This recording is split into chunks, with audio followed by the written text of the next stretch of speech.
As I've said, if you have any other questions, please ask away. The work of rebuilding is underway, and people are flocking to join the effort. With everyone rallying together, I'm sure it won't be long before there's no trace left of the damage done by this war. The healing process, on the other hand, that's a bigger obstacle to overcome. Many are grieving, and there's simply no replacing the ones we lost. As the sun rises once more and we rediscover the ability to believe in the future, we must never forget their sacrifice. As I've said, if you have any other questions, please ask away. False sky. I have heard this expression before, but I think this was the first proof of its existence. I think there's a lot of investigating to be done to understand what the fragments behind the sky are and why they were hidden in the first place. However, from what the Adventurers Guild tells me, neither the split sky phenomenon nor the fragments have ever been observed in any other nation. My guess is that the Heavenly Principles wants them kept a secret. I just hope they don't cause me any trouble over it. Oh, you should be fine. We did something much crazier back in Fontaine and we're still here. Well, that's good to know.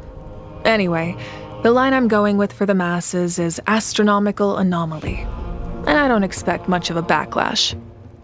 Meanwhile, we can look into it at our own pace.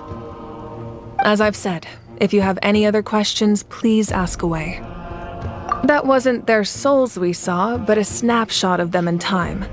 All the work of the ancient name engravers 500 years ago, who made some special modifications to their names. Their souls returned to the Night Kingdom long ago, and will have been reborn in Natlan since, albeit in a different form. For all we know, they may have already lived many new lives by now. And so, even though we will never meet again, they will always be by our side in one way or another. I think that gives another layer of meaning to the phrase "no one fights alone." As I've said, if you have any other questions, please ask away. We have a temporary alliance, but I can tell that saving Natlan is not his only goal. Yeah, Paimon still doesn't get why saving Natlan would be so important to him in the first place. Unless he's just a good guy who wants to avoid another Khaenri'ah. But somehow Paimon doubts it's that simple. I wouldn't worry too much. Based on all the interactions we've had with him and knowing more about his background, I have a lot of respect for him. I don't think he has any ill intentions. Now, we should focus on the final battle. As I've said, if you have any other questions, please ask away.